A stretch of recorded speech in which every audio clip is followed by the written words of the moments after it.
নমস্কার বন্ধুরা, সবাইকে আমার মনের মতো রান্নাতে স্বাগত জানাই। আমি আজকে নিয়ে চলে এসেছি চিকেনের একটা দুর্দান্ত রেসিপি। এইভাবে চিকেনটা রান্না করলে চিকেনের স্বাদটা সবথেকে বেশি পাওয়া যায়। তো আমি কিভাবে রান্নাটা করছি আপনারা প্রথম থেকে শেষ পর্যন্ত ভিডিওটা স্কিপ না করে দেখতে থাকুন। চিকেনটা রান্না করার জন্য আমি এখানে কাঁচা লঙ্কা, শুকনো লঙ্কা বেটে নিয়েছি, তেজপাতা, গোটা জিরে নিয়েছি, কাশ্মীরি গুঁড়ো লঙ্কা নিয়েছি, হলুদ আর আদা রসুন বাটা, আর নিয়েছি জিরে ধনে বাটা, লবণ, টমেটো কুচি। এখানে নিয়েছি গোটা গরম মশলা, জায়ফল, জয়িত্রী, অল্প কিছু নিয়ে আমি বেটে নিয়েছি। চিকেনে দেওয়ার জন্য আমি পেঁয়াজটাকে এইভাবে ছোট ছোট কুচি কুচি করে কেটে নিয়েছি। এই পেঁয়াজটা কেটেছি আমি বেরেস্তা করে নেওয়ার জন্য। আর নিয়েছি নতুন আলু, আলুগুলো ছোট বলে আমি দু টুকরো করিনি, পুরো রেখে দিয়েছি। আর নিয়েছি চিকেন। বন্ধুরা, এখানে চিকেনটা রয়েছে 2 কেজি পরিমাণে। প্রথমে মাংসটা আমি মেখে নেব। তো মাংসের মধ্যে আমি দিচ্ছি 3 চামচ লবণ,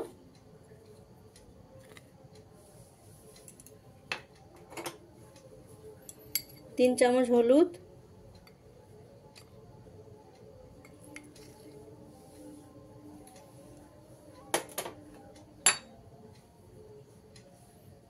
আর দিচ্ছি কাশ্মীরি গুঁড়ো লঙ্কা 2 চামচ,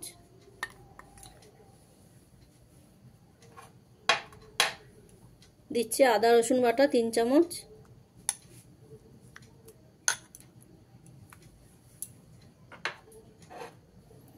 আর দিচ্ছি কাঁচা লঙ্কা এবং শুকনো লঙ্কা একসাথে বাটা 2 চামচ মতন,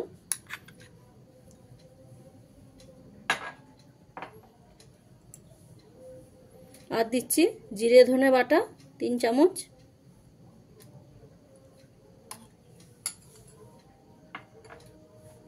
দিয়ে মশলাগুলোকে আমি সব একসঙ্গে ভালো করে চিকেনের সঙ্গে মেখে নেব।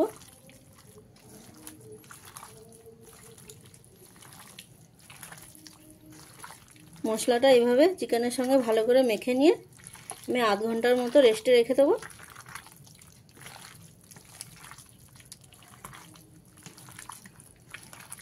চিকেনটা করার জন্য প্রথমে আমি বেরেস্তা ভেজে নেব। তো তার জন্য কড়াইতে সর্ষে তেল দিয়ে দিলাম। তেলটা ভালোভাবে গরম করে নিয়েছি। এবার পেঁয়াজ কুচিটা দিয়ে দিলাম।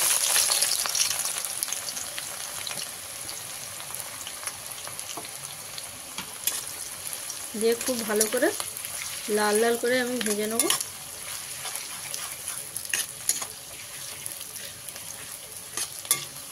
পেঁয়াজটাকে আমি এইরকম লাল করে ভেজে নিয়েছি। পেঁয়াজটা তুলে নিয়ে একটা পাত্রের মধ্যে রেখে দিলাম। ওই তেলেই আমি আলুগুলো ভেজে নেব।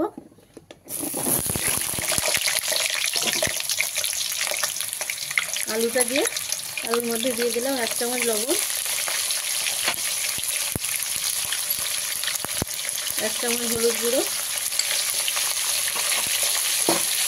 দিয়ে আলুটাকে আমি ভালো করে ভেজে নিই।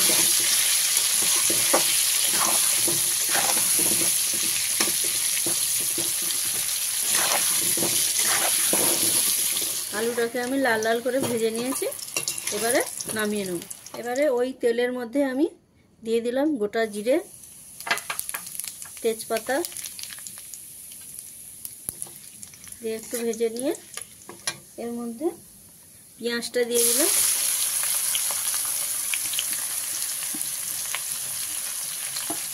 পেঁয়াজটা দিয়ে ভালো করে ভেজে নিই।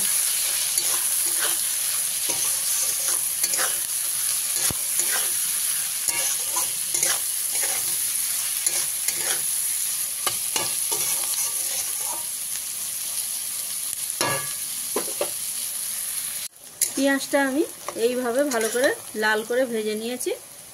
এবারে এর মধ্যে আমি 3 পিস ছোট টমেটো কেটে রেখেছি দিয়ে দিলাম। টমেটোটা দিয়ে ভালো করে পেঁয়াজের সঙ্গে আমি মিশিয়ে নেব। মিশিয়ে নিয়ে ভালো করে ভেজে নেব। এর মধ্যে দিয়ে দিলাম 1/2 চামচ লবণ। লবণটা যেহেতু মাংসতে দেয়া আছে সেই পরিমাণ বুঝে আপনাদের লবণটা দিয়ে নিতে হবে।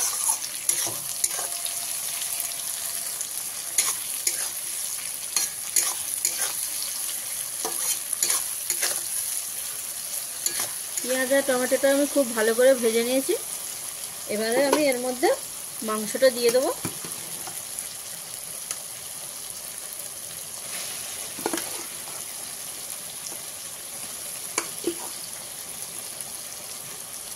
মাংসটা দিয়ে এবারে খুব ভালো করে কষিয়ে নেব। এইভাবে ভালো করে মশলাটার সঙ্গে আমি মিশিয়ে নেব।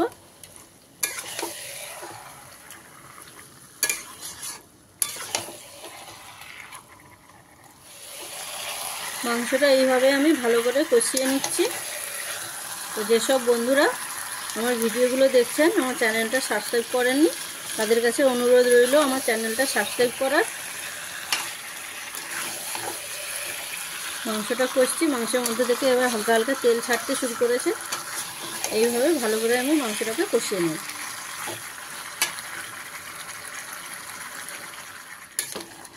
মাংসটা আমি এইভাবে ভালো করে কষিয়ে নিচ্ছি।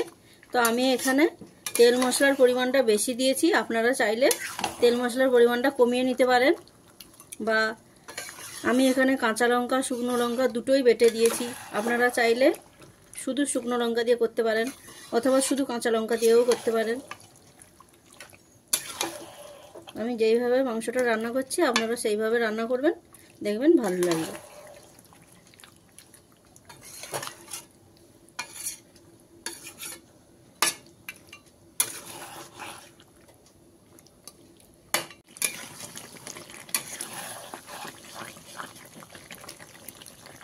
মাংসটাকে আমি এইভাবে 20 থেকে 25 মিনিট ভালো করে কষিয়ে নিয়েছি, গ্যাসটাকে মিডিয়াম ফ্লেমে রেখে। তো আপনারা গ্যাসটাকে হাই ফ্লেমে দেবেন না, কারণ মাংসটা জ্বলে যাওয়ার সম্ভাবনা থাকবে। আমার মতন মিডিয়াম ফ্লেমে দিয়ে মাংসটাকে ভালো করে কষিয়ে নেবেন। ঝাল আপনারা যে যেরকম খাবেন সেই পরিমাণে বাড়িয়ে কমিয়ে নেবেন।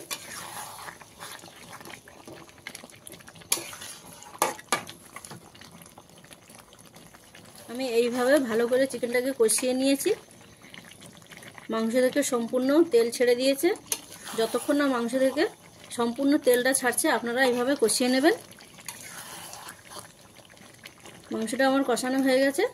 এবারে এর মধ্যে আমি গরম জল করে রেখেছি, পরিমাণ মতন দিয়ে দিলাম।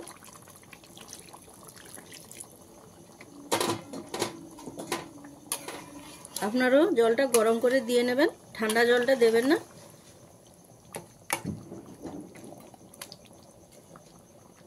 এইভাবে অল্প কিছু সময় আমি ফুটিয়ে নেব। এইভাবে ভালোভাবে গ্রেভিটা ফুটে গেছে। এবারে গ্রেভির মধ্যে আমি আলুটা দিয়ে দিলাম।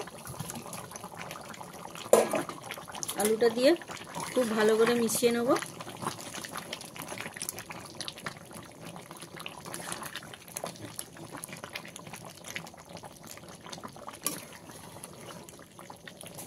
আলুটা দিয়ে অল্প কিছু সময় আমি ফুটিয়ে নেব।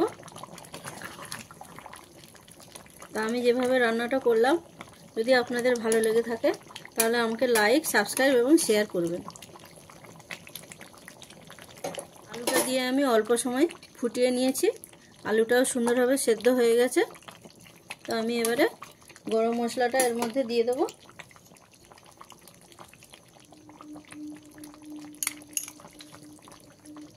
গরম মশলাটা দিয়ে 1 মিনিট মতন আমি ফুটিয়ে নেব, নিয়ে নামিয়ে দেবো।